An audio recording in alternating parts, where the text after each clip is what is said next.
siguiente ponente es el doctor Moisés Vázquez Loaiza, quien ha trabajado en el hospital de Chulec y fue el organizador de los primeros congresos de medicina de altura en el Perú, en el año 78 y los siguientes que duraron hasta el 83-85. Él va a hacer la presentación sobre los aspectos neurológicos del soroche agudo. Adelante, doctor Vázquez.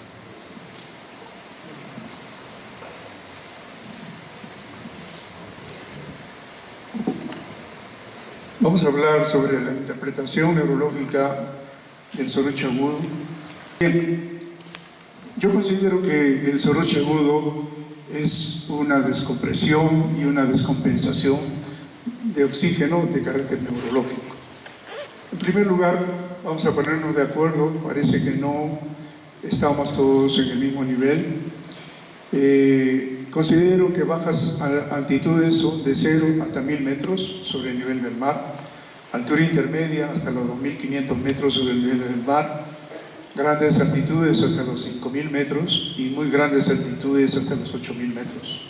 El soroche agudo es un síndrome de discapacidad del sistema de autorregulación cerebral para la adaptación a la altura, producido por la hipoxia y por una decompresión progresivas. Las concentraciones y presiones de oxígeno por niveles es sumamente importante. La presión de oxígeno inspirado a nivel del mar es 147 milímetros de mercurio. En Morococha, a 4500 metros sobre el nivel del mar, 83.4 milímetros de mercurio. En La Oroya, 3738 metros sobre el nivel del mar, 94 milímetros de mercurio. La presión parcial de oxígeno alveolar a nivel del mar es de 104 milímetros de mercurio, en Morococha es de 47.5 milímetros de mercurio. Vean ustedes la diferencia tan grande. En La Oroya, 60 milímetros de mercurio. La presión parcial de oxígeno arterial a nivel del mar es de 97 milímetros de mercurio y en Morococha 44 milímetros de mercurio.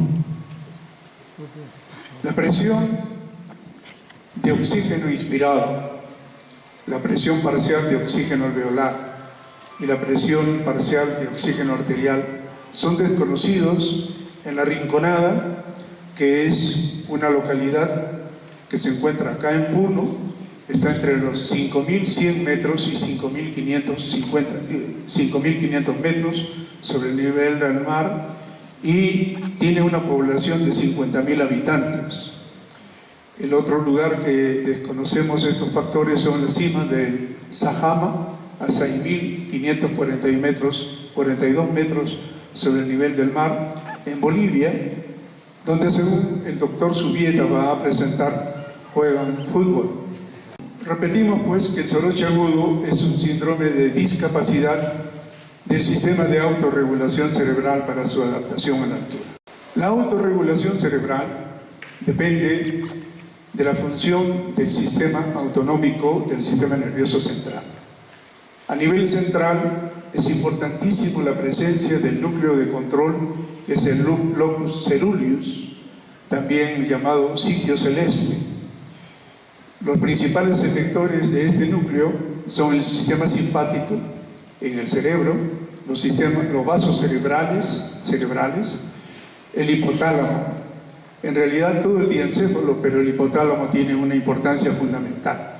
Conforme el sujeto va ascendiendo en altitud, el hipotálamo empieza a dar órdenes y hay alteraciones en la hormona antidiurética y en la vasopresina, razón por la cual el paciente tiene una micción constante y hay una hipotensión progresiva.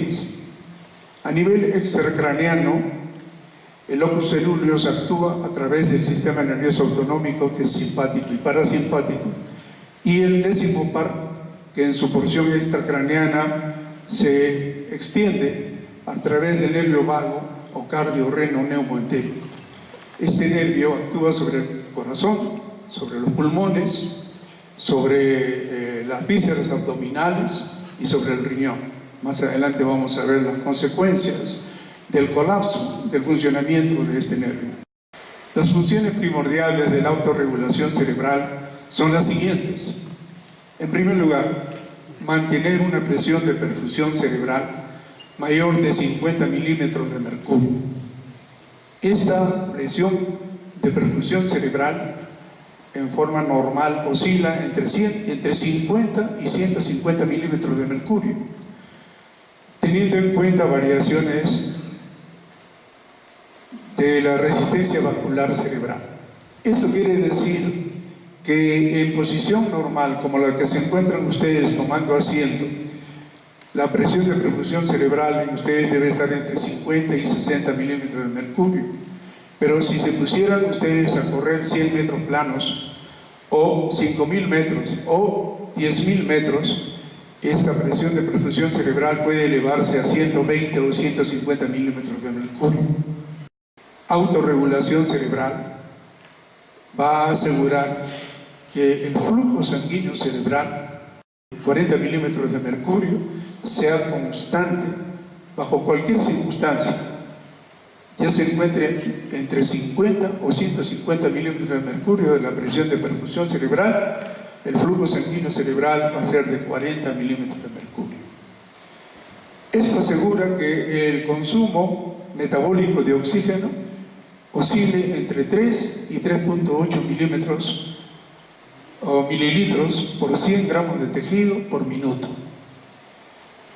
Vean ustedes que si el flujo sanguíneo cerebral disminuyera a 20 milímetros de mercurio, se va a producir en el cerebro isquemia. Si en esta condición el tiempo es muy corto, se formará en el cerebro un área de penumbra, que si se trabaja en forma muy rápida es recuperable. Pero si este flujo sanguíneo cerebral menor de 20 milímetros continuara bajando o se mantuviera por largo tiempo en menos de 20 milímetros de mercurio, se va a producir un infarto cerebral.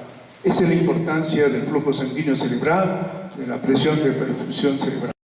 El locus coeruleus, no se ve bien acá, es un núcleo caracterizado por dos bandas de neuronas que comprenden entre 18.000 hasta 60.000 neuronas completamente llenas de gránulos de norepinefrina.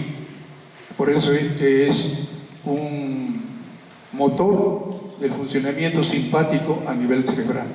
Estos núcleos, el locus coeruleus, también llamado sitio azul, porque al corte estas bandas de gránulos de norepinefrina se van a ver azuladas por la polimerización que tienen, se llaman también núcleos pigmentosos pontis y se encuentran en el piso del cuarto ventrículo, en la protuberancia del tronco cerebral. Este núcleo coeruleus tiene conexiones a la sustancia reticular activante del tronco cerebral, al cerebelo. Por eso es que los pacientes con hipoxia tienen ataxia, tiene comunicación con el hipotálamo, razón por la cual el paciente tiene alteraciones de la hormona antidiurética y la vasopresina, y tal vez subliminalmente o en forma muy imperceptible sobre las hormonas de la hipófisis, que no están estudiadas completamente. Tiene conexiones hacia todo el sistema límbico, hacia el lóbulo frontal, hacia el tálamo óptico, razón por la cual tiene el paciente con soroche alteraciones del sueño, y a la corteza cerebral. Si este fenómeno de autorregulación cerebral dependiente de este órgano falla, se va a producir edema cerebral y cefalea. El soroche agudo y el sistema de autorregulación cerebral. El principal efector a nivel central reside sobre los vasos cerebrales, hipotálamo, el sistema nervioso autonómico, simpático y parasimpático, el décimo par o nervio neumogástrico vago, llamado también cardiorreno-neumoentérico. El colapso del funcionamiento del sistema de autorregulación cerebral actúa porque hay hipoxia y porque hay en el paciente un estado de hipotensión circulatoria. Por eso se le llama el nervio complejo, que responde al espanto o a la alarma. Pero es mucho más que eso. Cuando este sistema de autorregulación cerebral falla a nivel extracraneano, puede producirse alteraciones muy profundas en el corazón, en los pulmones, en los intestinos y en los riñones. Repetimos, sistema de autorregulación, el soroche agudo es un síndrome de discapacidad. Este es un proceso personal o individual. Si tenemos 100 personas que sufren atiglio, el 70% podrá hacer un soroche más o menos leve, llevadero. Un 20% puede hacerlo moderadamente severo y un 5 a 10% puede hacerlo grave. Por eso es que todas las personas que sufren no van a sentirse totalmente bien, sino, y por eso es que es un proceso personal, depende del individuo, no es hereditario. Yo he encontrado en mis observaciones durante el trabajo de 17 años en La Oroya que padres que no tienen ninguna reacción severa o seria a los cambios de altitud, tienen hijos que sí lo sufren. Ahora, es común para los nativos del mar, o sea, para los nativos de la costa, y también para nativos de la altura. Muchas familias han enviado a sus hijos adolescentes a estudiar, a continuar estudios a Lima, y luego de un año de estudios regresan a La Oroya, han sufrido un soroche severo, ni siquiera moderado, severo. Los tipos de disautonomía producido por una mala o una discapacidad en la autorregulación cerebral pueden producir soroche agudo de 3 tipos: leves, con discreta cefalea, discreta sensación de mareos, fatiga, pequeños esfuerzos, mucosas secas, palidez, flatulencia, diuresis aumentada. Pero desde el punto de vista de la conciencia permanecen lúcidos. El soroche moderado, en forma aguda, produce cefalea de mayor intensidad, fatigabilidad mayor, incluso para comer, presenta vómitos. Cuando hay cefalea y hay vómitos, hay edema cerebral y el paciente tiene un estado de hipertensión endocraniana aguda.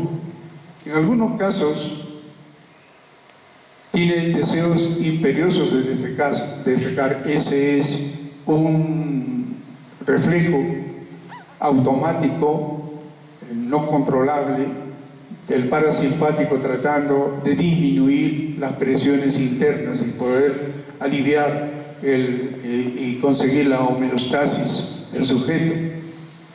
Hay una tendencia al sueño, la conciencia siempre permanece alerta. Las personas en este grado que tengan una disritmia cerebral manifestada electroencefalográficamente o tengan una epilepsia encriptada, convulsionan. El estado grave del soroche agudo es un paciente muy pálido que tiene tendencia al sopor, tiene pánico. Muchos de estos pacientes le dicen: doctor, me muero.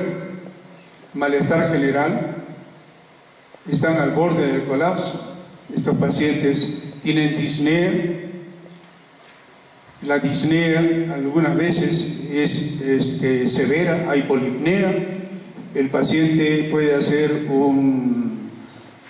una crisis de asma bronquial.